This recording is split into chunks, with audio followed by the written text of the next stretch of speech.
মার্কিন president mister Donald Trump Delhi সফরে এই সময়টাতে তিনি শেখ হাসিনার সঙ্গে সাক্ষাৎ করবেন। করছে মোহাম্মদ ইউনূস যদি পদত্যাগ না করেন তাহলে বাংলাদেশে ভারতীয় সেনা ঢুকতে পারে, আর সেটা হবে মার্চেই।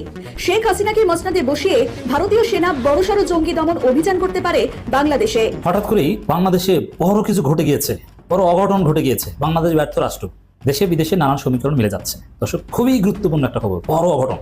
Breaking news. নাহিদ ইসলামের বাসায় থেকে 300 কোটি টাকা বাজে জব্দ করছে বাংলাদেশ সেনাবাহিনী এবং এই বিষয়টাকে নিয়ে বাংলাদেশ সেনাবাহিনী বিশেষভাবে তদন্ত চালাচ্ছে। ট্রাম্প চাইছেন মার্চের দ্বিতীয় সপ্তাহে ভারতে আসতে। সূত্রের খবর, ওই সফরকালে বাংলাদেশের সাবেক প্রধানমন্ত্রী শেখ হাসিনা ডোনাল্ড ট্রাম্পের সঙ্গে সাক্ষাৎ করতে চাইছেন। তিনি নিজেই এই আবদার করেছেন ভারতের প্রধানমন্ত্রীর কাছে। ভারত চাইছে ইউনূসের এই ষড়যন্ত্রকারী সরকারকে সরিয়ে ফের হাসিনাকে মসনদে ফেরাতে। আল জাজিরার অনুসন্ধানী সাংবাদিকের চাঞ্চল্যকর দাবি, ভিন্ন নামে ভিন্ন চেহারায় বাংলাদেশে প্রবেশ করেছে ভারতের গোয়েন্দা সংস্থা রয়ের একদল অপারেটিভ। প্রিয় দর্শক, আজকে গুরুত্বপূর্ণ কিছু ভিডিও আপনাদের মাঝে শেয়ার করব, যে ভিডিওগুলো দেখলে রীতিমতো অবাক হবেন। চাঞ্চল্যকর অবস্থার সৃষ্টি হয়েছে, নেট দুনিয়া ভাইরাল, সামাজিক যোগাযোগ মাধ্যমে তুমুল বিতর্ক সৃষ্টি হয়েছে। শেখ হাসিনা এবং বর্তমানে সেনাপ্রধান ওয়াকারুজ্জামান এবং ভারতের উচ্চতর ব্যক্তিরা তারা গোপনে মিটিং করেছে এবং বাংলাদেশে শেখ হাসিনাকে কীভাবে ফেরত আনা যায়, ক্ষমতায় বসানো যায়, সেই নিয়ে চূড়ান্ত ফয়সালা হয়েছে। সেনাপ্রধান কেনই বা হঠাৎ করে শেখ হাসিনাকে ক্ষমতায় বসাতে চায়, সে বিষয়ে বিস্তারিত আলোচনা থাকবে। অত্যন্ত গুরুত্বপূর্ণ এই ভিডিওটি একদম না টেনে শেষ পর্যন্ত দেখার অনুরোধ করছি। যারা নতুন আছেন অবশ্যই একটি লাইক করে শেষ পর্যন্ত দেখতে থাকুন। Breaking news. সেটি হচ্ছে আমাদের বাংলাদেশের ভুট্টো সাহেব, মানে দ্বিতীয় ভুট্টো সাহেব পাকিস্তানের, তাকে বা তার বাসায় থেকে 300 কোটি টাকা বাজে জব্দ করে বাংলাদেশ সেনাবাহিনী। এখন এই ভুট্টো সাহেবটাকে, এই ভুট্টো সাহেবটা আর কেউ না, যে নাকি আপনার গত 3 থেকে 4 দিন আগে পদত্যাগ করে তার পদ থেকে। অনেকে এখন বুঝে গেছেন আমি নাহিদ ইসলামের কথা বলতেছি। নাহিদ ইসলামের বাসায় থেকে 300 কোটি টাকা বাজে জব্দ করছে বাংলাদেশ সেনাবাহিনী এবং এই বিষয়টাকে নিয়ে বাংলাদেশ সেনাবাহিনী বিশেষভাবে তদন্ত চালাচ্ছে। আগামী এপ্রিল মাসে মার্কিন প্রেসিডেন্ট ডোনাল্ড ট্রাম্পের ভারত সফরে আসার কথা ছিল, কিন্তু জানা গিয়েছে মার্কিন যুক্তরাষ্ট্রের প্রেসিডেন্ট সেই সফরসূচি এগিয়ে নিয়ে আসছেন। ট্রাম্প চাইছেন মার্চের দ্বিতীয় সপ্তাহে ভারতে আসতে। সূত্রের খবর, ওই সফরকালে বাংলাদেশের সাবেক প্রধানমন্ত্রী শেখ হাসিনা ডোনাল্ড ট্রাম্পের সঙ্গে সাক্ষাৎ করতে চাইছেন। তিনি নিজেই এই আবদার করেছেন ভারতের প্রধানমন্ত্রীর কাছে। অন্যদিকে যুক্তরাষ্ট্রে বসবাসকারী আওয়ামী লীগ নেতৃত্ব ও লবি যোগাযোগ করছেন ট্রাম্পের দপ্তরের সঙ্গে। তারা সর্বত্রভাবে চেষ্টা করছেন কোনোভাবে যেন হাসিনা ট্রাম্প সাক্ষাৎ করানো যায়। অপরদিকে ভারতের তরফে এখনো কিছু খোলসা করা হয়নি, তবে যেটুকু জানা যাচ্ছে তাতে মার্চে হাসিনা ট্রাম্প সাক্ষাৎ হলে অবাক হওয়ার কিছু নেই। ডোনাল্ড ট্রাম্প ক্ষমতায় আসার পর বর্তমান বিশ্বের ভূরাজনৈতিক পরিস্থিতি যেভাবে পরিবর্তিত হচ্ছে তাতে অনেক কিছুই সম্ভব। যেমন অনেকে ভেবেছিলেন ট্রাম্প ক্ষমতায় আসার পর বাংলাদেশ নিয়ে মাথা ঘামাবেন, কারণ তার নির্বাচনী প্রচারে ট্রাম্প বাংলাদেশে সংখ্যালঘু নির্যাতন নিয়ে সরব হয়েছিলেন। তিনি এও দাবি করেছিলেন, আমি প্রেসিডেন্ট থাকলে এসব হতেই দিতাম না। কিন্তু শপথ নেওয়ার পর ট্রাম্প বাংলাদেশ নিয়ে কোনো পদক্ষেপই করেননি। আবার মোদি ট্রাম্প সাংবাদিক বৈঠকে তাকে বাংলাদেশ নিয়ে প্রশ্ন করা হলে তিনি পরিষ্কার জানিয়ে দেন, বাংলাদেশের পালাবদলে যুক্তরাষ্ট্রের কোনো ভূমিকা ছিল না। একই সঙ্গে তিনি বাংলাদেশকে ভারতের প্রধানমন্ত্রী নরেন্দ্র মোদীর হাতেই ছেড়ে দেন। ফলে ভারত চাইছে ইউনূসের এই ষড়যন্ত্রকারী সরকারকে সরিয়ে ফের হাসিনাকে মসনদে ফেরাতে। ফলে আসন্ন ডোনাল্ড ট্রাম্পের ভারত সফর খুবই গুরুত্বপূর্ণ বলে মনে করছে কূটনৈতিক বিশেষজ্ঞ। আওয়ামী লীগ নেত্রী শেখ হাসিনা যত দ্রুত চাইছেন দেশে ফিরতে, ভারতও চাইছে দ্রুত বাংলাদেশের শাসন ক্ষমতা থেকে সরুক মোহাম্মদ ইউনূস ও তার প্রশাসন।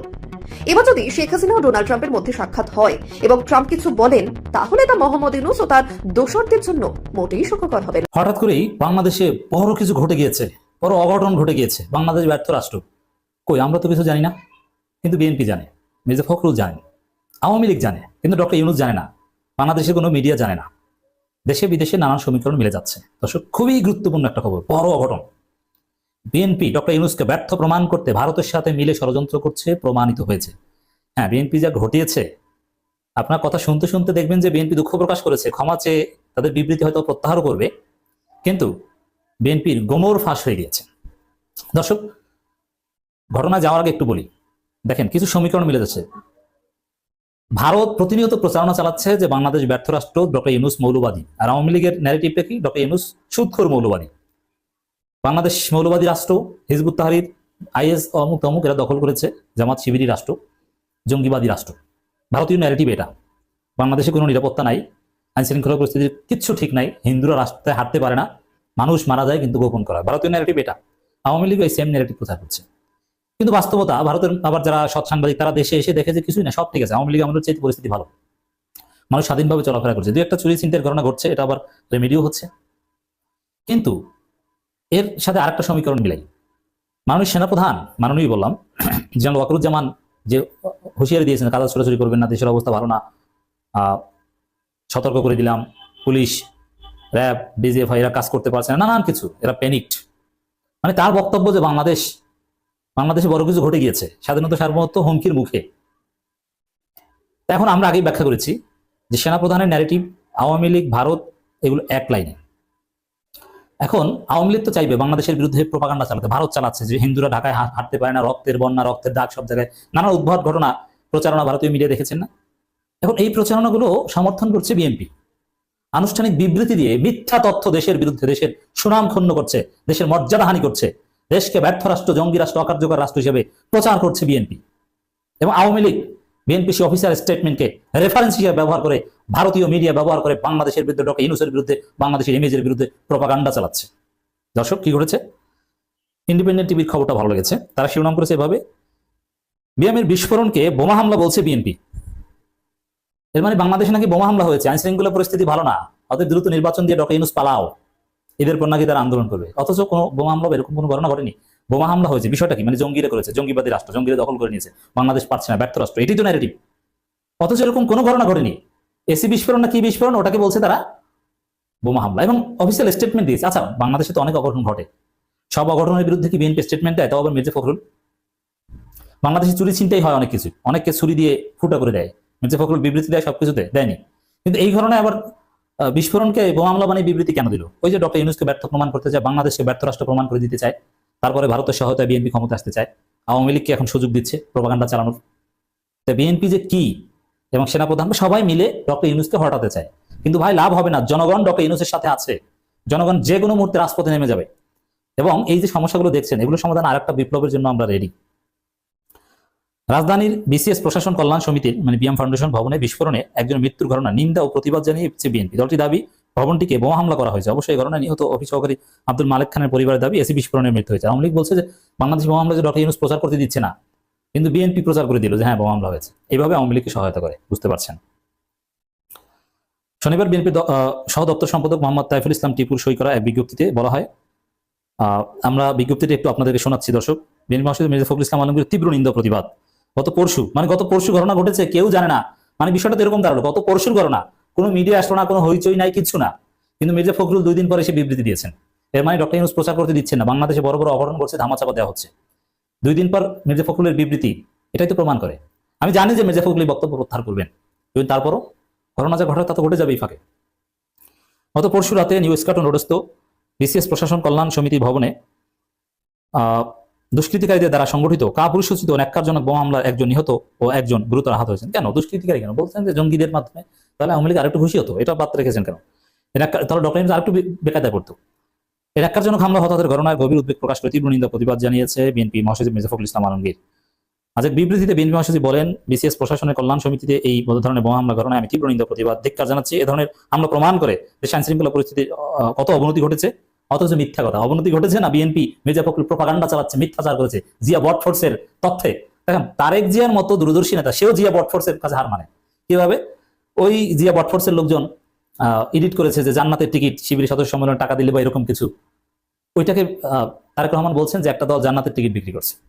অথচ জামাত শিবির কিছুতেই মনে করে না যে জামাত শিবিরকে টাকা দিলে জান্নাতে যাবে, বা জামাত শিবির করলেই জান্নাতে যাবে, এই কথা কখনোই তারা বলে না। অথচ তারেক রহমান এই কথা বলছে। চিন্তা করেছেন, বিএনপি, তারেক রহমান, মির্জা ফখরুল থেকে শুরু করে সবটাই এখন ভারতের ময়ূখের মতো গুজব পাঠ।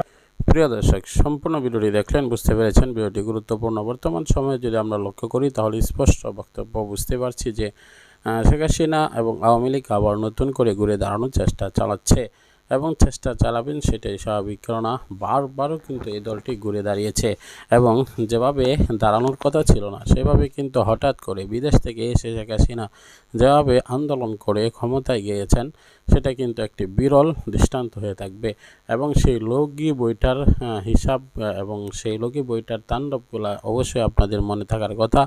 এবং বিএনপি যদি 2 বছর ক্ষমতায় চালায় তাহলে আওয়ামী লীগ এমন কর্মকাণ্ড করবে যে কর্মকাণ্ডের কারণে স্পষ্ট বুঝিয়ে দিবে যে আওয়ামী লীগ দুর্দান্তভাবে জঙ্গিবাদ এবং বাংলাদেশে বিশৃঙ্খলা করছে। কিন্তু বিএনপির উপরে সেগুলা দায় দিয়ে দিবে এবং আন্তর্জাতিক মিডিয়াতে সেগুলোকে ফলাওভাবে প্রচার করা হবে বিএনপির আমলে জঙ্গিবাদ এবং শেখ হাসিনাকে আবার আন্তর্জাতিক চাপের মাধ্যমে ক্ষমতায় বসাবে।